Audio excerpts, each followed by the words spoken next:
For decades, the pickup truck has been the beating heart of America, a symbol of strength, pride, and independence. But now, that symbol is rusting. In dealer lots across the country, tens of thousands of brand new trucks sit motionless, unsold, unwanted, and overvalued.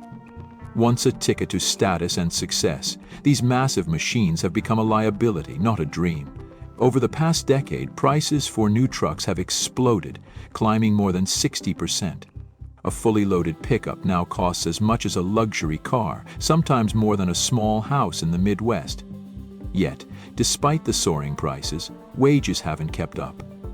The average buyer is stretched to the breaking point, buried in loans they can't afford. Many owe more on their trucks than the vehicles are worth. And now that entire market, once considered untouchable, is starting to crack. Manufacturers blame inflation. They point to high-tech features, larger engines, and new safety systems. But the truth runs deeper and darker. This isn't about technology or materials. It's about greed. The industry built an empire on endless demand, convincing Americans that bigger was always better, that luxury leather seats and chrome grills were worth a lifetime of debt. Now that illusion is fading fast. Behind closed doors, dealers are panicking. Discounts, incentives, and financing tricks are no longer enough. Storage lots are overflowing. Salespeople are begging customers to take vehicles off their hands, and for the first time in decades, major automakers are quietly admitting what they once denied. The market is collapsing. By 2026, analysts predict truck prices could fall by up to 30%. For many, the crash has already begun. It's not just an economic story, it's cultural. The pickup truck used to belong to the working man. Farmers, welders, builders, but over time it became something else. A status symbol for executives and influencers. A way to feel powerful without ever getting your hands dirty. The result? The people who actually need trucks can no longer afford them, while those who bought them for image are walking away from the payments. This is more than a story about vehicles. It's a story about power, pride, and the end of an era. What happens when the most iconic machine in America loses its meaning? What happens when the working class turns its back on the very symbol that once defined it? The answer is unfolding right now in real time on empty dealership lots and across abandoned highways. Empty dealership lots. A series of across the United States, something strange is happening in dealership lots.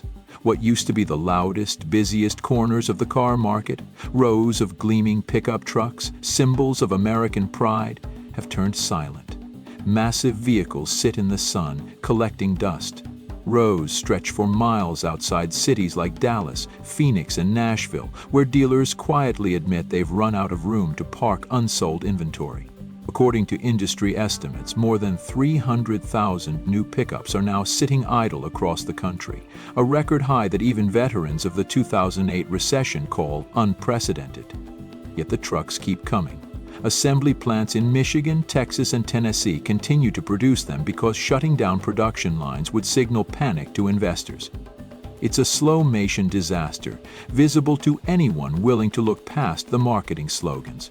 In the last 10 years, pickup truck prices have risen by more than 60%.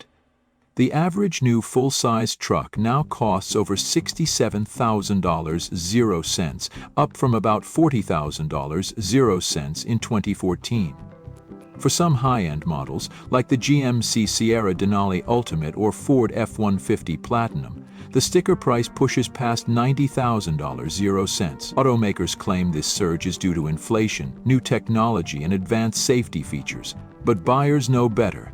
They see the truth every time they try to make a payment. The real problem is that automakers kept adding luxury where none was needed. Heated tailgates, touchscreen dashboards the size of TVs, even built-in massage seats, and then told Americans they were essentials.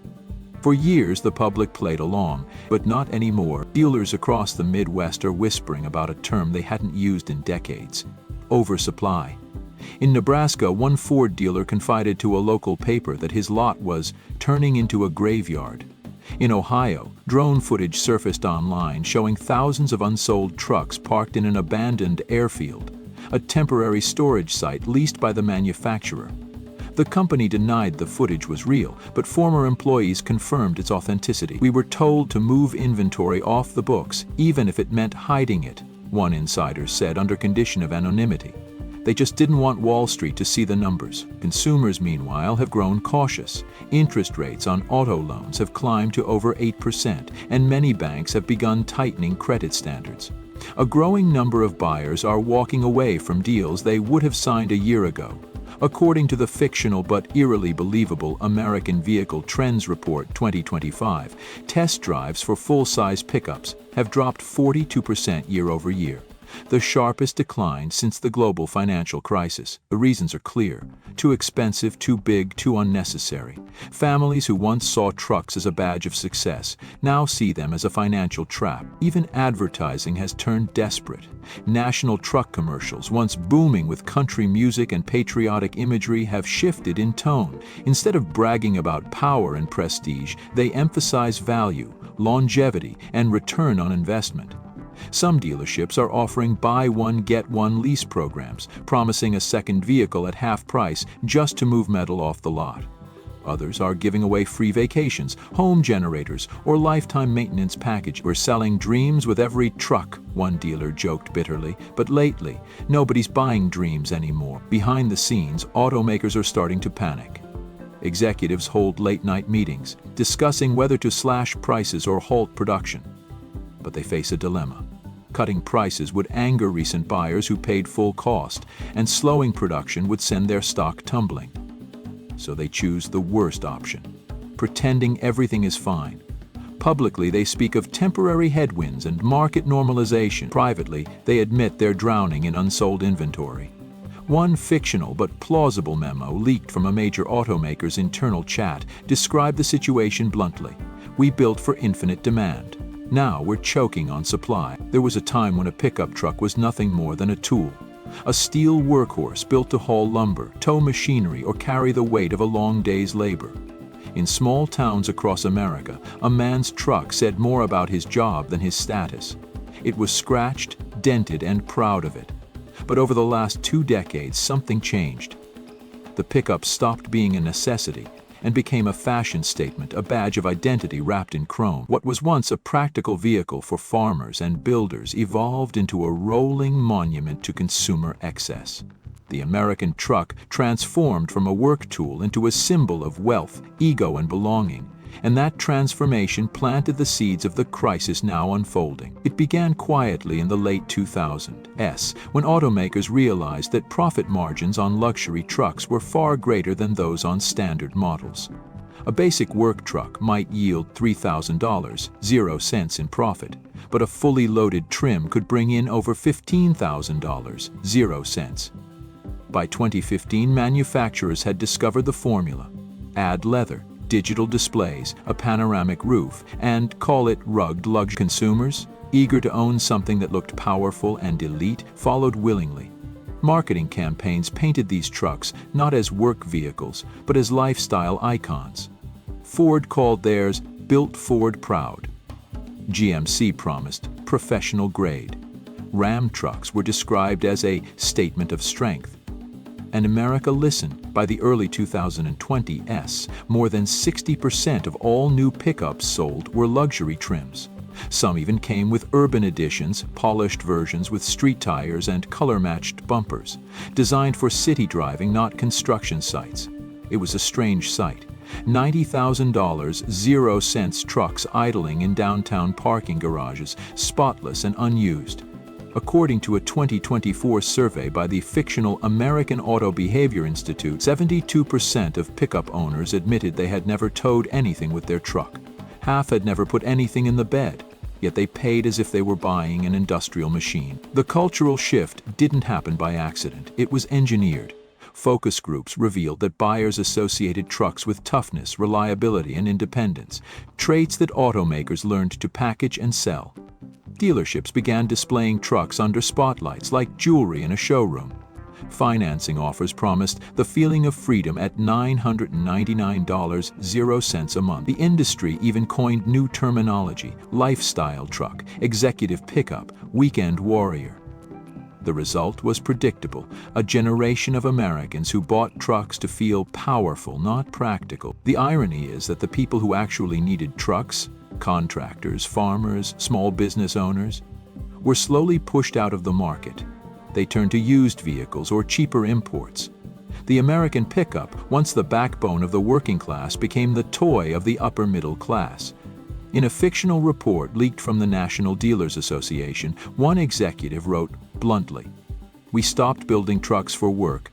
We started building them for selfies." That sentence, though never confirmed publicly, spread online like wildfire, turning into a viral meme that symbolized the industry's arrogance. And now, as thousands of unsold luxury trucks sit idle in parking lots, that transformation looks like a trap.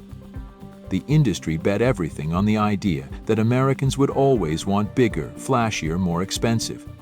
But symbols lose meaning when too many people can't afford them. The pickup truck's rise from work tool to status symbol was one of the most successful marketing stories in automotive history, and one of the most destructive. What began as pride became pretense, and somewhere along the way, the truck stopped carrying America's burdens and started carrying its insecurities. The anger began quietly, like a low hum spreading through truck forums, Facebook groups, and local meetups. At first, it was just frustration. People complaining about rising monthly payments or the shock of realizing how much value their trucks had lost in a single year. But soon, that frustration hardened into resentment. Across the country, owners who once boasted about their shiny new F-150s and Silverados began to feel tricked. They weren't driving status symbols anymore. They were sitting in depreciating steel cages, chained to loans they could no longer afford. "I thought I was buying freedom," said one Idaho welder in a local news clip that went viral. "Turns out I bought a financial anchor." His quote became a rallying cry online, spreading through social media as the hashtag #TruckTrap, a bitter symbol of what many saw as corporate betrayal. Used truck prices began to collapse faster than anyone expected. Within months, some models were losing 20% of their value the moment they left the lot. Buyers who had traded in older vehicles or refinanced existing loans found themselves upside down, owing more than their trucks were worth. On Reddit's r/trucks forum, a pinned post titled "We've Been Played" collected thousands of comments from owners sharing their losses, screenshots of declining trade-in offers, and photos of empty dealership lots filled with unsold inventory. In cities like Tulsa and Kansas City, small protests began forming outside dealerships. They weren't large or violent, but they carried a clear message: "Stop selling us lies." Drivers held cardboard signs that read, "Bring back the work truck," and $90.00 for debt, not durability. Dealers tried to dismiss it as a passing social media trend, but the sentiment didn't fade. Local news outlets began covering the discontent, interviewing mechanics and former salespeople who admitted that trucks were being dressed up like Cadillacs while cutting corners on durability. A fictional but plausible report by the Consumer Mobility Bureau, leaked in early 2025, claimed that warranty claims for luxury pickup trims had doubled in 2 years. For owners, it was the final insult. Not only were the trucks overpriced, they were failing faster. As confidence eroded, sales plummeted. Dealers responded the only way they knew how, with panic discounts, zero-down financing, and empty promises. Yet the harder they tried to sell, the more obvious the desperation became behind the scenes. Lenders were watching the numbers turn red. Auto loan delinquencies had already been rising since 2023, but by mid-2025, defaults on truck loans hit their highest level since the 2008 financial crisis. Banks began quietly revising their lending criteria, cutting back on long-term financing and raising credit score requirements. According to a fictional but believable U.S. Automotive Credit Index, nearly 18% of new truck owners were underwater on their loans by spring 2025, meaning they owed more than the vehicle's market value. For many, the only way out was voluntary repossession. Tow trucks began making regular rounds in suburban neighborhoods, collecting gleaming pickups that still had dealer stickers on the windows. By now, the anger had evolved into a movement. Online communities of frustrated truck owners began organizing under the banner Real Truck Nation. They weren't just protesting prices, they were protesting what trucks had become. The movement called for a return to simplicity, steel bodies instead of aluminum, analog controls instead of screens, utility over luxury. Videos of owners spray painting their trucks with slogans like "Not for nature" or "Work not well" began circulating on TikTok and YouTube, racking up millions of views. One viral video showed a group of farmers in Iowa driving their mud-caked 20-year-old F-250S in slow circles around a dealership filled with brand-new trucks. The caption read, "These still run, yours won't last 10. Meanwhile, automakers faced an existential threat. They could see the data clearly. Their traditional buyers were leaving, and a new generation of competitors was entering the scene. Electric startups like Slate Motors, Voltrail, and Tundra E were gaining traction fast. Slate, in particular, became the industry's nightmare. A sleek electric truck priced under $20,000, 0 cents, stripped of unnecessary luxury, and marketed directly to the disillusioned working class. It wasn't just another EV, it was an act of rebellion. Their ads openly mocked traditional brands, showing executives in suits watching helplessly as workers drove away in simple, affordable vehicles. Within 6 months of its soft launch, Slate had a waiting list of 120,000 pre-orders. The disruption went deeper than technology. These new players were rewriting the emotional story of the truck. Instead of power and status, they sold ideas of fairness, durability, and honesty, values that old manufacturers had long abandoned. Even Tesla's long-damaged Cybertruck benefited from the shift. Recast not as a futuristic toy, but as an alternative to bloated legacy models. The irony was painful. The very companies that mocked electric trucks for years were now trying to copy them. Ford rushed out an emergency campaign promising a new generation of affordability. GM teased a back-to-basics line called the Sierra Heritage Edition, boasting less luxury, more grit. But few believed the hype anymore. The public had seen behind the curtain, and what they saw was fear. Financial analysts began calling the situation a slow implosion. Traditional manufacturers couldn't cut prices fast enough without admitting failure, yet they couldn't maintain them without killing demand. Investors demanded answers, but executives offered only vague optimism about long-term stability. In private, many were terrified. A leaked internal forecast from a major automaker projected a 28% revenue drop by 2026 if the current trend continued. The company's response, to double down on luxury trims, only deepened the problem. Buyers weren't interested in flash anymore, they wanted function. By the end of 2025, the data told the story clearly. Loan defaults at record highs, unsold inventory piling up, and online communities openly boycotting the brands that once defined the American road. The collapse wasn't just economic, it was cultural. The truck had lost its soul. What had once symbolized independence and hard work now represented debt, deceit, and decline. Owners weren't just losing money. They were losing faith in an entire way of life that the pickup once embodied. And as night fell on those silent dealership lots, lined with unsold machines under flickering fluorescent lights, the myth finally broke. The truck that built America had become the monument to its own undoing, a gleaming reminder that somewhere along the line strength was replaced by greed, and the people who carried the dream were left standing in the dust. Manufacturers are finally being forced to face reality. The massive profits of the past decade, built on inflated prices and artificial scarcity, have evaporated overnight.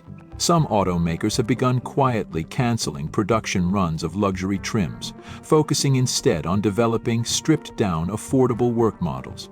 The fictional Ford Essential series, rumored to launch in early 2026, promises a base model for under $25,000, 0 cents, no chrome, no digital frills, just steel and reliability.